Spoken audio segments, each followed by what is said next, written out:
Merci d'avoir cliqué sur la vidéo. Si mon travail te plaît, n'hésite pas à liker, partager et à t'abonner bien sûr.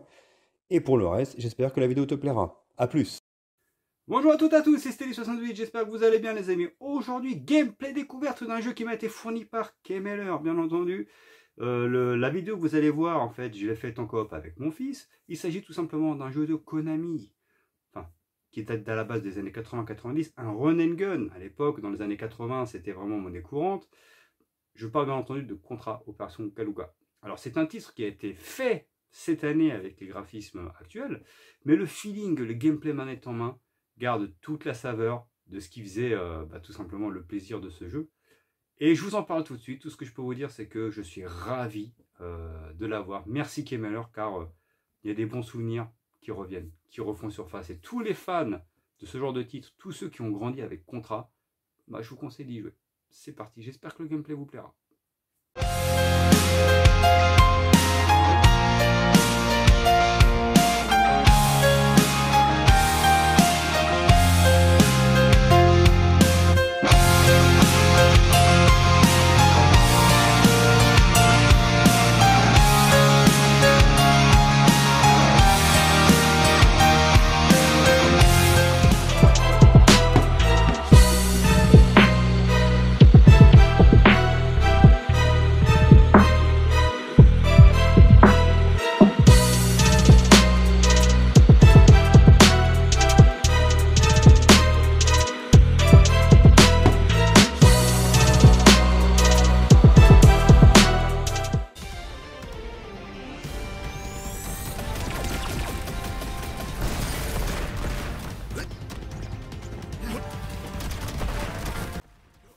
Et donc les amis, je suis très content d'avoir vu de Kemeler ce titre de Konami, une nouvelle fois mythique, Contra, je suis en train de le faire avec mon fils, c'est un fun en barre. Alors je vais préciser, et quand même petit retour en arrière, aux plus jeunes en fait qui jouent aux jeux vidéo depuis pas très longtemps, sachez qu'aujourd'hui, beaucoup pensent que Konami c'est un studio secondaire, un petit studio inintéressant qui ne fait que de la merde. Dans l'ensemble, vous n'avez pas tort. Sauf que, et là vous allez être surpris, dans les années 80-90, Konami était un studio qui compte.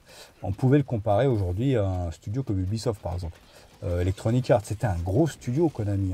Il y a eu des tonnes de gros titres sortis de la part de Konami. Sur l'époque, rien que sur la Super NES par exemple, il y avait des jeux comme Buster Bust Move, les Looney Tunes qui étaient excellents. Super Castlevania 4 qui était incroyable. Axelet, ce shoot 'em up incroyable qui variait les vues entre la vue avec le mode 7 en mode on voyait le vaisseau de haut et le mode de côté. Les Metal Gear, c'est Konami les amis. Metal Gear Solid c'était Konami. PES c'était Konami. Alors évidemment sur la génération encore après PS2 on s'en rendait moins compte parce qu'il y avait encore Metal Gear, il y avait PES. Ça a commencé à chuter réellement avec la génération, on va dire 360 pour moi, PS3. Parce qu'évidemment, il y a eu un titre qui a sorti son épingle du jeu, qui était excellent, c'était Castlevania Lord of Shadow, qui était superbe, de Mercury Steam. Et les derniers Metal Gear Solid, donc sortis.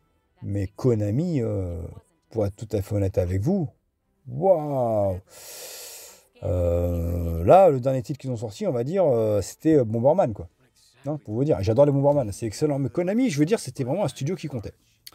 Et donc là, le fait qu'ils ressortent là, je vous ai déjà parlé du Metal Gear Solid Collection. Et encore une fois, je ne critique pas la qualité des jeux, bien entendu. Je critique le portage feignant. Là, qui ressortent ce contrat, je suis content. En sachant que c'est un reboot complet, c'est comme si c'était une nouvelle aventure de Contra.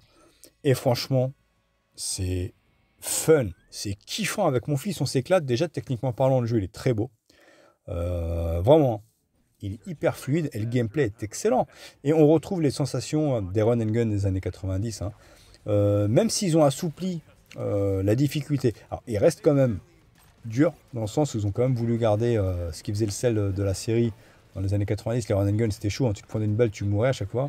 Et il fallait que tu mettes des pièces dans la machine d'arcade si tu voulais continuer à jouer.